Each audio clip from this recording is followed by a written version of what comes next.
Everyone, चलिए पिछले class में हमने ये 9 तक कर लिया था सेफ्टी कॉन्फ्रेंस। 10th 11th आज करेंगे। ठीक है, ये लेंदी होते जा रहा है, इसलिए क्या करेंगे, अपन ये शॉर्ट नोट्स जो है उसी से कंप्लीट करते हैं। ओके, कुछ कंप्लेंट्स आए थे कि लेंदी हो रहा है, तो अपन एक काम करते हैं, सिर्फ शॉर्ट नोट्स से ही पढ़ते हैं। 10th 11th जो भी है, फिर 12th इसमें नहीं दिया तो 12th एक बार वहाँ से डिस्कस कर लेंगे। ठीक है, फिर कंटिन्यू करते हैं यहीं से।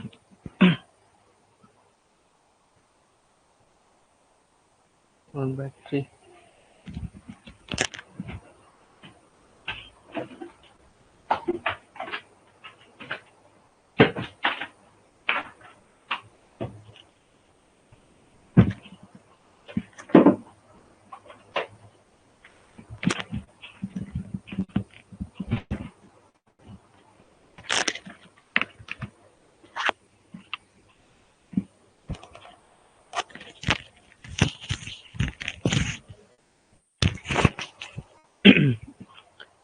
ठीक है, चलिए कंटिन्यू करते हैं। 10th कॉन्फ्रेंस हुआ हमारा। क्या हुआ? 10th नेशनल कॉन्फ्रेंस हुआ सेफ्टी में, माइंस में। ये हुआ 2000 के बाद 2007 में।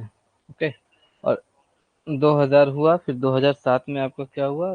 इससे 9th क्या हुआ था 2000 में, सन 2000 में, है ना। ठीक है, 26 और 27 नवंबर 2007 में न्यू दिल्ली में हुआ। ओके, कॉन्ट्रैक्टर वर्क के बारे में इसमें बात किया गया। और देखिए क्या है, एम्प्लॉयर्स रिस्पॉन्सिबिलिटी बताया गया ना, कॉन्ट्रैक्टर्स जो एम्प्लॉयर्स हैं, रिस्पॉन्सिबिलिटी ये बताया गया। Suitable clauses shall be included in tender document. ठीक है, tender document including NITs stating how the risk arising to men. जो टेंडर हम देंगे कॉन्ट्रेक्चुअल वर्कर को, जो हम टेंडर देंगे, उसमें सुटेबल क्लॉज वगैरह सब कुछ लिखा रहेगा। जो डॉक्यूमेंट रहेगा हमारा टेंडर का, उसमें सब कुछ स्टेट लिखा रहेगा, क्या क्या स्टेट करना है कि risk arising to man and material from the mining operation. Mining operation से मैन और मटेरियल के क्या रिस्क अराइज हो सकता है, उस टेंडर डॉक्यूमेंट में लिखा रहेगा। To be done by the contractor shall be managed, है ना। तो ये जो रिस्क और रिस्क अराइज होगा मैन और मटेरियल को माइनिंग ऑपरेशन से, तो उसको जो भी कैसे हमें ठीक करना है, वो कॉन्ट्रैक्टर को मैनेज करना है ना। Operation to be done by the contractor shall be manage. Okay, तो कॉन्ट्रैक्टर ये मैनेज करेगा, जो भी रिस्क अराइज होगा उस टेंडर डॉक्यूमेंट में ये सारी चीजें लिखा रहेगा। Ensure that contractors are familiar with the relevant parts of the statute, health and safety management system। अब ये हम इंश्योर करेंगे कि कॉन्ट्रैक्टर्स है, उनको जो कंपनी का नियम कानून है, स्टैच्यू जो है, नियम कानून है, हेल्थ से रिलेटेड, सेफ्टी से रिलेटेड, मैनेजमेंट से रिलेटेड, ये सारा चीज ये सारा चीज उसमें इंश्योर करना है कि कॉन्ट्रैक्टर को ये सारा चीज पता है। ओके, एसएससी का कोई अपडेट नहीं है boss. Ensure that contractors' arrangements for health and safety management are consistent with those for the mine owner। Okay, ये इंश्योर करना है कि कॉन्ट्रैक्टर का जो अरेंजमेंट है हेल्थ और सेफ्टी को रिलेटेड, ठीक है, हेल्थ और सेफ्टी से रिलेटेड जो भी अरेंजमेंट है कॉन्ट्रैक्टर का, वो क्या करना है कि हमें इंश्योर करना है कि सही सॉर्ट अरेंजमेंट उसने रखा है कि नहीं, हेल्थ और सेफ्टी से रिलेटेड जो रिकमेंडेशन है, अरेंजमेंट जो है उसका, वो सही तरीके से है कि नहीं। All the rules, regulations and bylaws as applicable to the mine owner are also applicable to the contractor। ठीक है, जितने भी रूल्स बने हुए हैं, रेगुलेशंस बने हुए हैं, बाई लॉज बने हुए हैं, वो माइंस ऑनर के लिए जो एप्लीकेबल होते हैं, कॉन्ट्रैक्टर वर्कर के लिए भी एप्लीकेबल होते हैं। आजकल क्या हो रहा है, बहुत सारा क्या हो रहा है, पैच कॉन्ट्रैक्ट, माइंस का कुछ हिस्सा कॉन्ट्रैक्ट पे दे दिया जाता है। जैसे कहीं माइंस में क्या होता है, ओबी, सारा ओबी किसको दे दिया गया है, कॉन्ट्रैक्ट वर्कर को। ठीक है, कॉन्ट्रैक्ट में दे दिया गया है बड़ी बड़ी कंपनीज को। तो वो अपना टिपर, लोडर वगैरह, शॉवेल वगैरह, पीसी वगैरह लाएगी और वो क्या करेगी, ओबी हटा कर देगी। अब जो नए माइंस हो रहे हैं उसमें तो ज्यादातर स्कीम क्या चल रहा है, पूरा का पूरा कॉन्ट्रैक्ट बेसिस पे दे दिया जाता है ना, चाहे ओबी हो चाहे कोल हो, सारा कॉन्ट्रैक्ट बेसिस पे कर दिया गया। पीडीएफ आपको ऐप में मिल जाएगा। ठीक है, आज देख लेता हूँ, अगर अपडेट नहीं, कुछ अपडेट नहीं हुआ होगा तो उससे अपडेट कर देते हैं। तो आजकल ये कॉन्ट्रैक्ट बेसिस पे सारी चीजें हो रही है, तो इसीलिए कॉन्ट्रैक्टर्स पे ज्यादा ध्यान दिया गया 2007 से।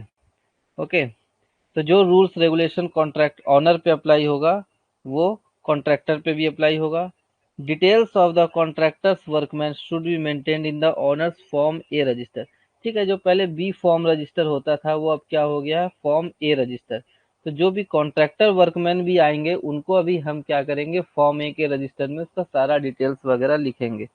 ओके, ना कि सिर्फ जो परमानेंट एम्प्लॉय है उनका, बल्कि जो कॉन्ट्रैक्टर वर्कर्स आ गए हैं उनका भी किस में रखेंगे, फॉर्म ए, जो कि पहले बी फॉर्म के नाम से फेमस था।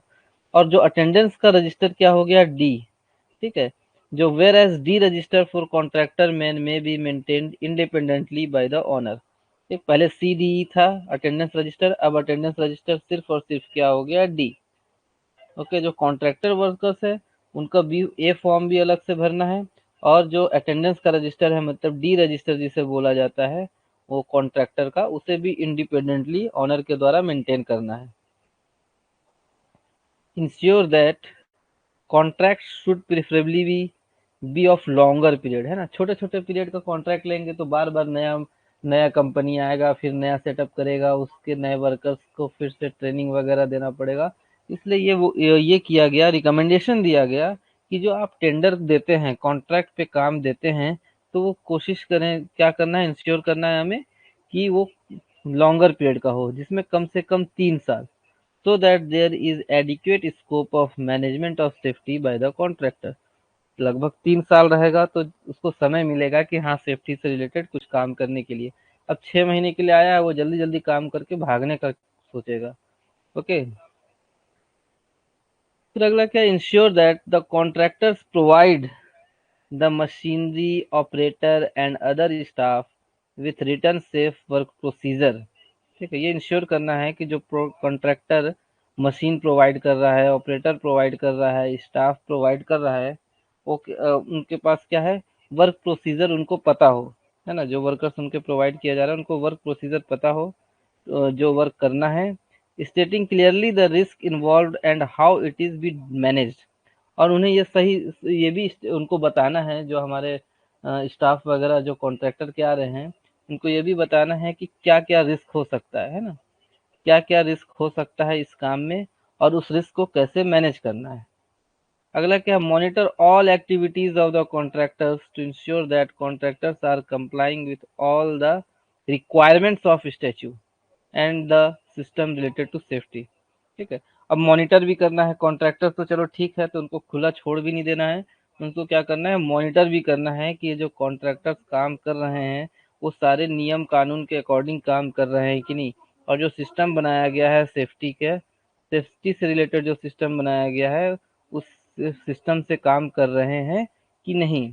If found non compliant with of safety laws directing the contractor to take action. ठीक है, अगर ये पाया जाता है कि जो सेफ्टी के लॉज हैं उसके अकॉर्डिंग ये लोग काम नहीं कर रहे हैं, कंप्लेन मिलता है हमें, है ना। ओके, अगर सेफ्टी के अकॉर्डिंग ये काम नहीं कर रहे हैं, जो लॉज हमने बनाया है उसके अकॉर्डिंग कॉन्ट्रैक्टर काम नहीं कर रहे हैं, तो वहाँ एक्शन लेना चाहिए to comply with the requirements, and for further non compliance the contractor may be suitably penalise. और दोबारा ये काम ना करे उसके लिए क्या किया जाएगा, कॉन्ट्रैक्टर को पेनल्टी भी लगाया जाएगा। ठीक है, पेनलाइज, सजा देंगे, तो और वो क्या करेगा, काम आगे सही करेगा। Where a risk to health or safety of person arises because of non-compliance directing the contractor to cease work until the non-compliance is corrected। ठीक है, अब जहां हम देखेंगे कि रिस्क है, हेल्थ और सेफ्टी को रिलेटेड रिस्क है किसी पर्सन का, किस कारण से, उस नियम को फॉलो नहीं करने के कारण, तो कॉन्ट्रैक्टर को क्या कर सकते हैं हम, उसके काम को हम सीज भी कर सकते हैं। Okay, until the non compliance corrected.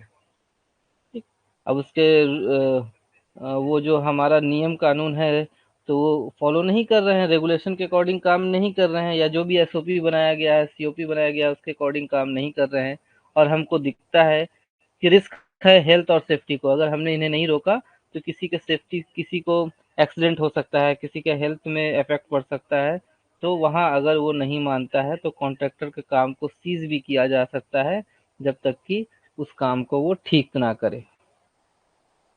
अगला क्या है, कॉन्ट्रैक्टर्स रिस्पॉन्सिबिलिटी, है ना। कॉन्ट्रैक्टर का क्या क्या रिस्पॉन्सिबिलिटी है, कॉन्ट्रैक्टर क्या बनेगा, prepare written safe operating procedure for the work to be carried out including an assessment of risk.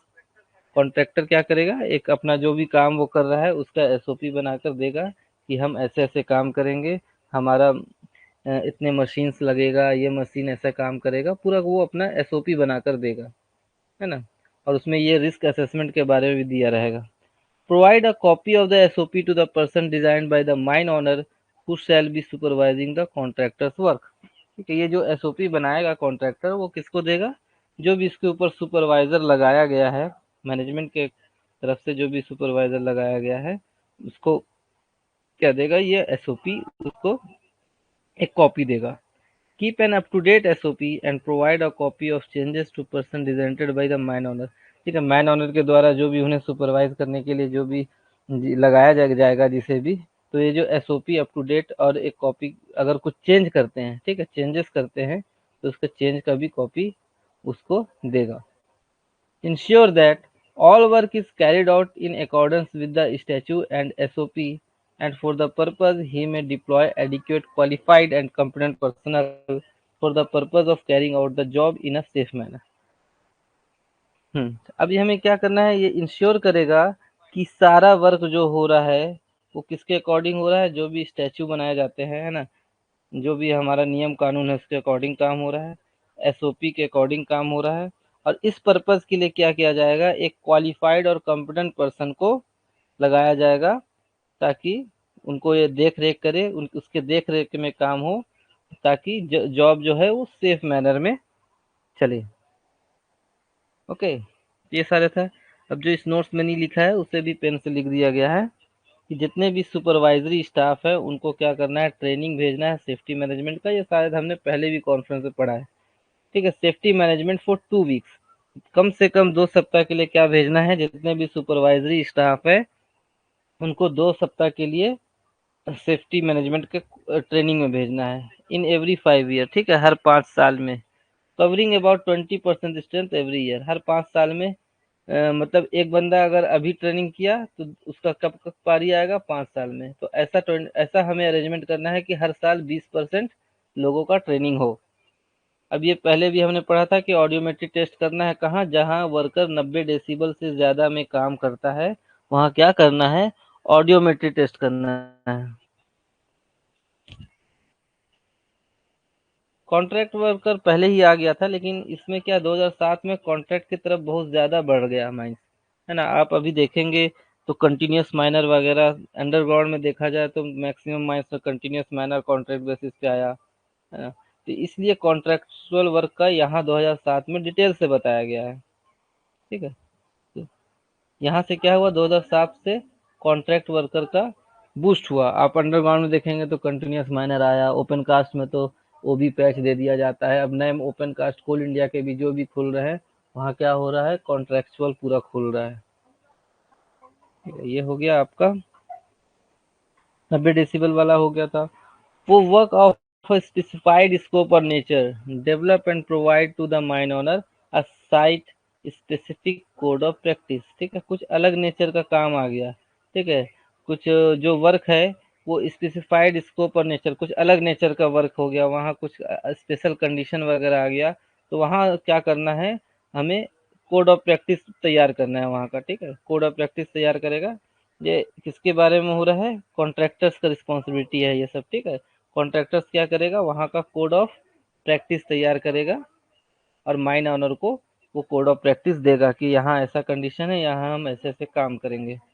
All persons deployed by the contractor for working in a mine must undergo vocational training, initial training और medical examination. Initial sorry vocational training, IME और PME, initial medical examination और PME. ठीक है, periodic medical examination.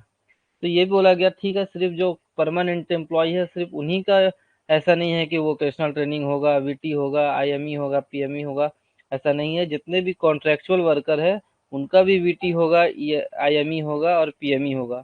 They should be issued card. ठीक है, उनको card दिया जाएगा जिसमें उस आइडेंटिटी कार्ड, उसमें उनका नाम रहेगा, नेम ऑफ द कॉन्ट्रैक्टर रहेगा। ठीक है, किस कॉन्ट्रैक्टर के अंदर वो काम कर रहे हैं, उनका वर्क क्या है, इट्स वैलिडिटी पीरियड, उसका जो कार्ड है उसका वैलिडिटी कितने साल का है, और वीटी है कि नहीं उस कार्ड में लिखा रहेगा, आईएमई हुआ है कि नहीं उस कार्ड में लिखा रहेगा। ठीक है, तो यहाँ से ये नियम आया कि जितने भी कॉन्ट्रेक्चुअल वर्कर है उनको एक आइडेंटिटी कार्ड दिया जाएगा, उसमें कॉन्ट्रैक्टर का नाम रहेगा, उसका वैलिडिटी कितने साल तक है वो सारा चीज रहेगा, वीटी का स्टेटस दिया रहेगा। ठीक है, वीटी के बिना माइंस में उतरने नहीं देना चाहिए। तो आप सिर्फ कार्ड देखकर देख सकते हो कि वो जो, मान लीजिए आपके अंडर कोई काम कर रहा है कॉन्ट्रेक्चुअल वर्कर, तो आप उसका कार्ड देखकर उसमें देख सकते हो कि इसको, इस वर्कर का वीटी है कि नहीं, इसका आईएमई हुआ है कि नहीं, है ना, इसलिए इस कार्ड में सब कुछ रहेगा।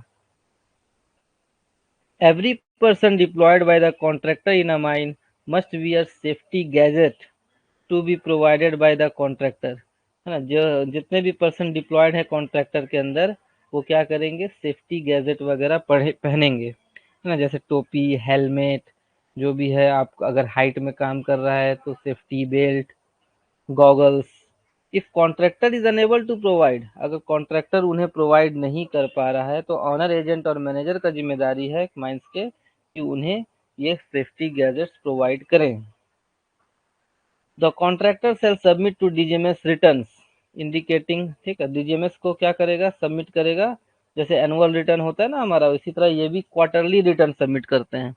ओके, अगर ये आगे नीचे पढ़ेंगे क्वार्टरली रिटर्न, उसमें क्या क्या रिटर्न्स में रहेगा, नेम ऑफ द फर्म, ठीक, उसके फर्म का नाम रहेगा, रजिस्ट्रेशन नंबर, कॉन्ट्रैक्टर का रजिस्ट्रेशन नंबर भी रहता है, name and address of person heading the firm, ठीक है, उनका जो फर्म को हेड कर रहा है, लीड कर रहा है, उनका नेम और एड्रेस रहेगा, नेचर ऑफ वर्क, क्या काम कर रहे हैं माइंस में वो, type of deployment of work person, ठीक है, किस टाइप का वर्क पर्सन डिप्लॉय किया गया है, number of work person deployed, कितने नंबर ऑफ पर्सन वहां डिप्लॉय किए गए हैं, how many work person hold VTC, ठीक है, कितने लोगों के पास वीटीसी है, वोकेशनल ट्रेनिंग सर्टिफिकेट है, how many work person undergone IME, कितने जो काम कर रहे हैं उनका आईएमई हो चुका है, and type of medical coverage given to the work person, है ना, जो काम कर रहे हैं उनको कैसा मेडिकल सर्विस दिया जाता है, ये सारा चीज उस रिपोर्ट में रहेगा।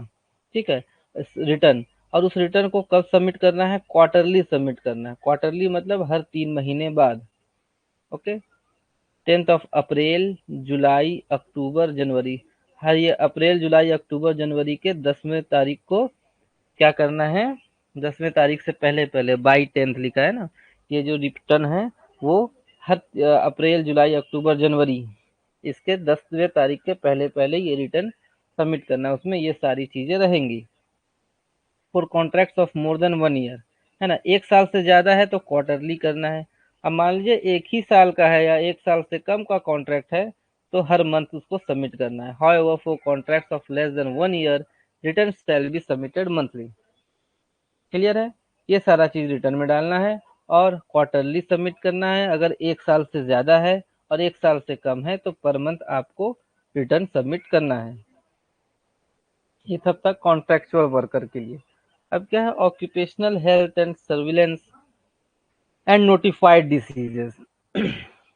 Noise mapping should be made mandatory of various workplace in the mine premises based on the various machines being used in concerned mines। ठीक है, अलग अलग मशीन्स जो माइंस में यूज हो रहे हैं उसके बेस में क्या करना है, आपको नॉइस मैपिंग करना है कि किस मशीन से कितना नॉइज हो रहा है ना। नॉइज मैपिंग में क्या हो आएगा, किस मशीन से कितना नॉइज हो रहा है, किस जगह पे कितना नॉइज हो रहा है ना। अलग अलग वर्क प्लेसेस में जाकर क्या करना है, हमें ये नॉइज मैपिंग करना है ताकि हमें हर जगह का नॉइज पता चले कि यहाँ ड्रैग लाइन चल रहा है तो यहाँ कितना नॉइज रहेगा, या अंडरग्राउंड है तो यहाँ सीएम चल रहा है यहाँ कितना नॉइज है, ड्रिलिंग जहाँ हो रहा है वहाँ कितना नॉइज है। मतलब हर जगह का, वर्क प्लेस का, अलग अलग जगह का हमें क्या करना है, नॉइज मैपिंग तैयार करना है, एक मैप तैयार करना है जिसमें सब कुछ लिखा रहेगा, ये ड्रैग लाइन है यहाँ इतना डीबीए, या दूसरा मशीन है, ड्रिल मशीन है, यहाँ इतना डीबीए। ठीक है, ये नॉइज मैपिंग हो गया। ठीक, various machines being used in concern mines, जो भी माइंस में यूज हो रहा है अलग अलग मशीन के बेस्ड पे अलग अलग वर्क प्लेस में नॉइज मैपिंग तैयार करना है। along with पर्सनल नॉइज डोसीमीट्री, ठीक है, डोसीमेट्री क्या होता है, डोसीमेट्री, डोसीमेट्री एक डिवाइस होता है जिसमें नॉइज को मेजरमेंट किया जाता है। हाँ, ऑक्यूपेशनल तो वहाँ से भी 7th में भी था, है ना, 8th में भी था, 9th में भी था। तो हेल्थ के मेन तो माइंस में जो हेल्थ है उसके ऊपर भी बहुत कुछ ज़रूरी तो वही है ना। 85 dBA से ज़्यादा में पीपी यूज़ करेंगे। ठीक है, डोसीमेट्री क्या है, इसमें आपका नॉइज मीटर है एक तरीके का, जिसमें आपको पता चलता है। ठीक है, तो ये डोसीमेट्री एक इम्पोर्टेंट वर्ड भी है, पूछ सकता है कि किससे आपका नॉइज को नापते हैं। ठीक है, मापते हैं, तो ये डोसीमेट्री याद रखिएगा कि इससे आपका नॉइज लेवल को नापा जाता है। इंडिविजुअल वर्कमैन, ठीक है, इंडिविजुअल वर्कमैन को डोसीमेट्री के पर्सनल नॉइज डोसीमेट्री से जो नॉइज वाले जगह पे काम कर रहा है उसे डोसीमेट्री दे दिया जाएगा, जो 85 dBA से ऊपर वाले में काम कर रहा है। ठीक, डोसीमेट्री किस वर्कर को दिया जाएगा, वह वर्कर जो 85 dBA से ऊपर वाले जगह पे काम कर रहा है उसको क्या दिया जाएगा, पर्सनल नॉइज डोसीमेट्री, सॉरी डोसीमेट्री, है ना, डोसीमेट्री दिया जाएगा, पर्सनल नॉइज डोसीमेट्री, जो वर्कर 85 dBA से ऊपर वाले जगह पे काम कर रहा है। Vibration studies of various mining machinery required to be done before the introduction in mining operation as per ISO standard।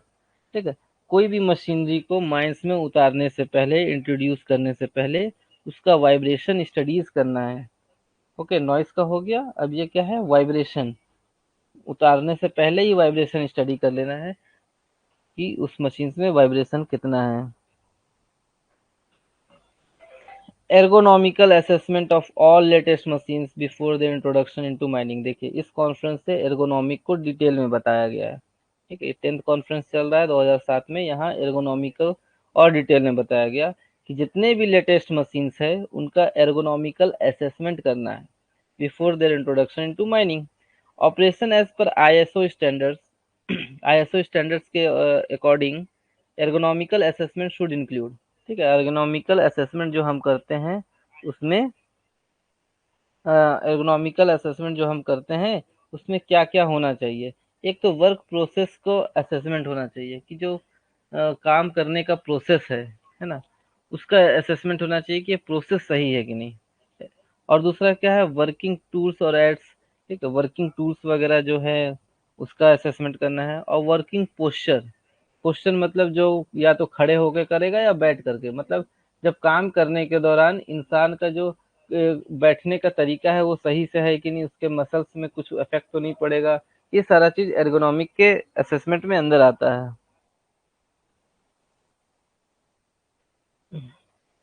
Okay, कौन से कॉन्फ्रेंस में है, नहीं ऐसा क्वेश्चन तो नहीं, क्योंकि ऑक्यूपेशनल हेल्थ सर्वे ऊपर से ही आ गया। चलिए इसको एक बार और देख लेते हैं ऊपर में, इसको पहले कंप्लीट कर लेते हैं। ठीक है, कंफर्म कर लेते हैं आपका जो क्वेश्चन है। ओके, पोस्टर समझ में आ गया, मतलब जो ह्यूमन जो ऑपरेटर है वो किस पोजीशन में बैठा है, वो क्या हो गया, या खड़ा है, वो वर्किंग पोस्चर हो गया। ये सब का असेसमेंट करना है एर्गोनॉमिक असेसमेंट में। Portability test of drinking water supply to the mine employees to be made mandatory once in a year. ठीक है, इरिस्पेक्टिव ऑफ सोर्स, जो पानी पीने के लिए दिया जाता है माइंस एम्प्लॉय को, ठीक है, उसका पोर्टेबिलिटी टेस्ट करना है कि वो पानी जो है आपका सही है कि नहीं, ह्यूमन बीइंग के लिए, है ना। जो भी पानी दिया जाता है, चाहे अंडरग्राउंड माइंस हो चाहे ओपन कास्ट माइंस में, तो चाहे वो कहीं से भी, उसका सोर्स कोई भी हो सकता है। अंडरग्राउंड में क्या होता है, मान लो बीच बीच में आप देखे होंगे पानी निकलता है, तुर्रा का पानी जिसे बोलते हैं, स्टार्टर से पानी निकलता है, उस पानी को भी लोग पीते हैं, है ना। तो चाहे कोई सा भी सोर्स हो पानी का, उसको क्या करना है, हमें हर साल में पोर्टेबिलिटी टेस्ट करना है। ये सब देखिए इंपॉर्टेंट इंपॉर्टेंट चीजें हैं, है ना, कि ड्रिंकिंग वाटर जो सप्लाई हो रहा है माइंस में, उसका पोर्टेबिलिटी टेस्ट कितने अंतराल में करना है। ठीक है, तो हर साल में क्या करना है, उसका पोर्टेबिलिटी टेस्ट कर रहा है, चाहे वो किसी भी सोर्स से हो। Preferably after rainy season, prefer ये किया जाता है कि रेनी सीजन के बाद आप क्या करें। रेनी सीजन में क्या होता है, बहुत सारा मिट्टी वगैरह भी बहकर आ जाता है। ओके, पानी गंदा हो जाता है, नदी भी आप देखेंगे तो रेनी सीजन में क्या होता है, गंदा हो जाता है। तो रेनी सीजन के बाद क्या करना है, प्रीफर किया गया है कि रेनी सीजन के बाद आप पोर्टेबिलिटी टेस्ट करें साल में एक बार। The sample of water should be collected from the points of consumption, जहां से हम कंज्यूम कर रहे हैं वहीं से पानी का सैंपल लेना है। ओके, आईएमई की बात किया जाए तो IME shall be made mandatory for all mining employees whether permanent temporary और contractual before they are engage in any mining job. जो आईएमई है उसे मैंडेटरी किया गया है सारे एम्प्लॉय के लिए, माइनिंग एम्प्लॉयज के लिए, चाहे वो परमानेंट हो, टेम्पररी हो या कॉन्ट्रेक्चुअल, आईएमई करना ही करना है ना। माइंस में अगर कोई भी काम करने के लिए आ रहा है तो सबसे पहले उसका आईएमई करना जरूरी है कि वो माइंस के कंडीशन को झेल पाएगा कि नहीं। अब किसी को नाइट ब्लाइंडनेस है, वो अंधेरे में क्या देखेगा, है ना, ये सब इसीलिए आईएमई जरूरी है। माइनिंग लीज का साइज के बारे में बोला गया है कि माइनिंग लीज का जो साइज आप देंगे, ये नहीं कि छोटा सा जमीन दे दिए और बोले इसमें माइनिंग करो। तो माइनिंग लीज के साइज को यहाँ डिटरमाइन किया गया है, कम से कम 10 हेक्टेयर होना चाहिए। 10 हेक्टेयर से छोटे साइज के जमीन को आपको लीज में नहीं देना है। हम जहाँ भी माइनिंग करते हैं तो क्या करते हैं, लीज में जमीन लेते हैं स्टेट गवर्नमेंट से। ओके, तो ये जो लीज लीज में जमीन लेने वाले में क्या बोला गया है, कम से कम 10 हेक्टेयर का जमीन आपको लीज में देना है, not less than 10 hectare. 10 hectare से कम नहीं होना चाहिए अगर आप कुछ भी लीज में दे रहे हैं तो। ड्रिंकिंग वाटर का टेस्ट अभी हमने ऊपर पढ़ा, हर साल करना है। अब एक चीज आया कि 5 साल में एक बार पीएमई हमने पढ़ा, ठीक है, 5 ईयर्स में एक बार पीएमई पढ़ा गया। यहाँ क्या बोला गया, 45 साल से यदि उम्र ज्यादा होता है तो आपका पीएमई क्या किया जाए, 45 साल से आपका उम्र ज्यादा होता है तो आपका पीएमई हर 3 साल में होगा। ओके, हर 3 साल में क्या होगा, आपका पीएमई होगा। Ionising radiations blood count every year, ठीक है, जहाँ आयोनाइजिंग रेडिएशंस में काम हो रहा है, रेडिएशन वाले जगह पे काम हो रहा है, तो वहाँ क्या किया जा रहा है, जो अंडरग्राउंड माइंस में, सॉरी मेटल माइंस में ज़्यादातर ये होता है रेडिएशन वाला चीज़, तो वहाँ ब्लड काउंट को हर साल करना है। ओके, ये दो चीज़ आया, 45 साल से ऊपर तो हर 3 साल में, वैसे 5 साल का नियम है पीएमई का। स्टाटा कंट्रोल सेल को स्टेब्लिश करना है, ये हमने ऊपर ही पढ़ा था, 3 years। The frequency of PME should be brought down from existing 5 years to 3 years for the mining employees above 45 years of age। जो हमने ऊपर पढ़ा कि अगर 45 साल से उम्र ज्यादा हो जाता है तो पीएमई कितना दिन में किया जाएगा, हर 3 साल में। ओके, और वैसे नियम क्या है पीएमई का, 5 साल। To phase out manual loading, पहले क्या होता था, लोडर, आपने सुना होगा वर्ड लोडर। लोग क्या करते थे, रेल के छोटे छोटे डब्बे जो थे, माइन टब था हमारा, माइन टब में लोडर लोग कोयला ढोकर लोडिंग करते थे। तो वही बोला गया है कि वो लोडिंग, जो मैनुअल लोडिंग है, उसे पूर्णतः पूरी तरीके से बंद किया जाए, है ना। टू फेस आउट मतलब खत्म किया जाए, ये जो प्रचलन चल रहा था। Okay, to phase out manual, क्या लिखा है आपने, माइनिंग लीज एरिया कितने ईयर्स के लिए दिया जाता है, मिनिमम और मैक्सिमम, इसका कुछ है नहीं वो आपका, ऐसा तो कुछ प्रोविजन नहीं है कि मिनिमम कितने साल के लिए दिया जा रहा है। जब तक आपका प्रोडक्शन चल रहा है, जो वही होना चाहिए। हर साल रिन्यू भी होता है, जैसे आपका एनवायरनमेंट क्लियरेंस मिलता है ना, तो उसी हिसाब से आपका माइंड बढ़ते जाता है।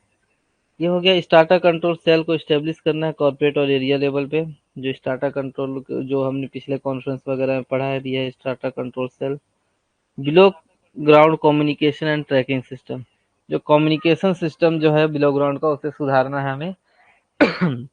और एक ट्रैकिंग सिस्टम वर्ड आया, ट्रैकिंग सिस्टम चालू करना है। क्या है, हर एम्प्लॉय को एक समझ लो आई कार्ड जैसा दे सकते हैं कि उसे हम अगर माइंस में कहीं वो फंस गया या कहीं घूम मतलब इधर उधर हो गया, कहीं दब गया, तो हम उसे ट्रैक कर सके, है ना। तो ट्रैकिंग सिस्टम को भी डेवलप करने के लिए बोला गया है। ये था आपका 10th कॉन्फ्रेंस। और यदि 11th कॉन्फ्रेंस के बारे में देखें तो 11th कॉन्फ्रेंस हुआ आपका 2013 में न्यू दिल्ली में, ठीक है। 2000 2000 2008 और ये क्या हो गया 2013, इसके बाद लास्ट हुआ 2022 में, ठीक है। कम से कम ये तो याद ही रहेगा, 2008 13 22, है ना।